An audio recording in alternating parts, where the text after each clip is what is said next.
They say that you can tell a lot about a person by his 5 closest friends.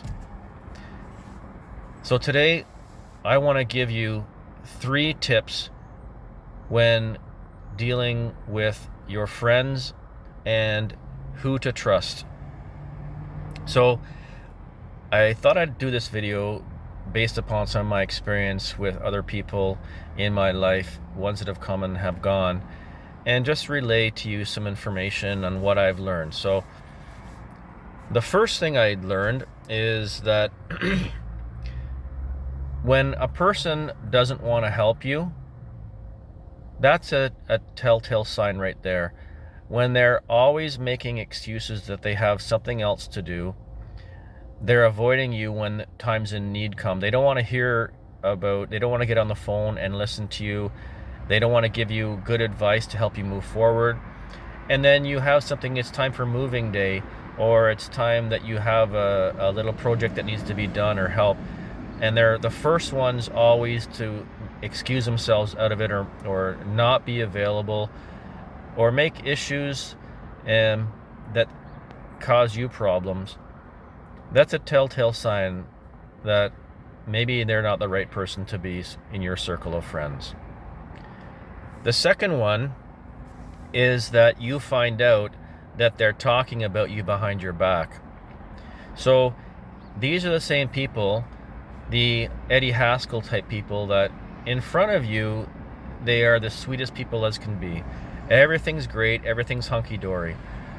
But as soon as you leave, they want to talk to others negatively about you. They want to knock you down on your choices, your relationships, your lifestyle, your finances, your career, whatever it may be.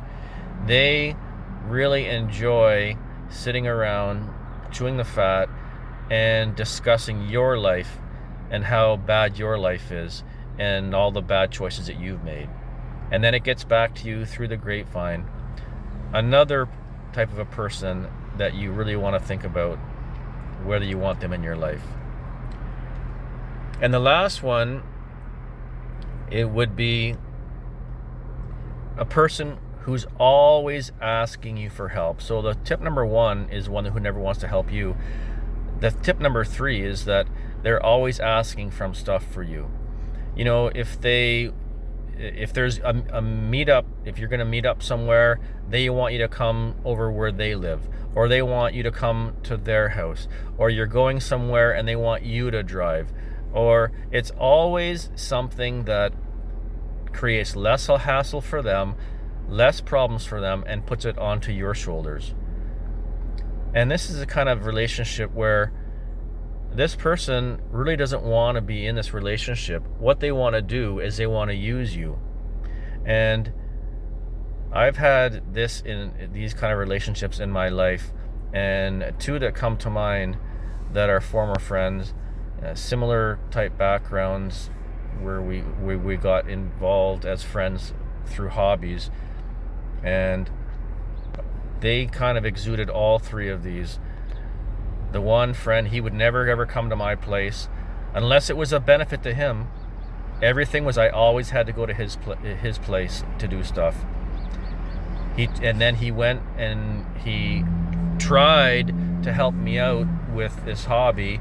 He got me something, and then I found out later that he ended up keeping a portion of it for himself and lied to me all about it. And another so-called friend, who's not a friend anymore, when I had some vehicle problems, said, okay, yeah, I've got this vehicle here, I can sell it to you. But he would keep making excuses why I couldn't come to the house and look at it. He told me, and I had to borrow from somebody else a vehicle for a couple of weeks. And then when it was time for me to go and look at his vehicle again, he told me, no, I can't make it. Why don't you just go rent a vehicle for a month? And at the end of all this, I got frustrated. I went and bought a vehicle myself. And when I told him about it, he said, oh, you see, I was trying to teach you a lesson about patience and you failed the lesson.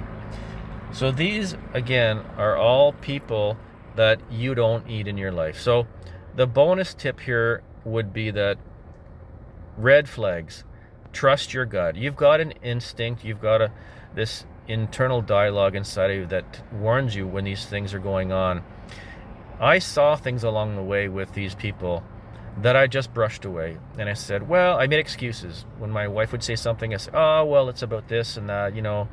I would make excuses why this person did it and why I'm not going to pay attention to it, whatever. And then it just compounded, added up, one after another, and to the point where there was a blow up with both of these guys I'm thinking of. And they had no problem for us to stop being friends. They had no hurt feelings or nothing. It was, okay, that's fine, whatever, and move on. Because they were on the side of the person getting all the benefit and doing all the hurting, not on the side of the person who was hurt and was doing all the hard work. So, summarize this, friends, is just that be very careful. Like I said in the beginning, we know that statistically you can almost quantify how life's going to be for somebody just by the 5 closest friends they surround yourself with. So be careful, be choosy. Bad company corrupts good morals. Never forget that. So surround yourself, in some of my motivational stuff that I've done in the past, they always tell you, try to get into the room with people that are above you, because you will glean much from them.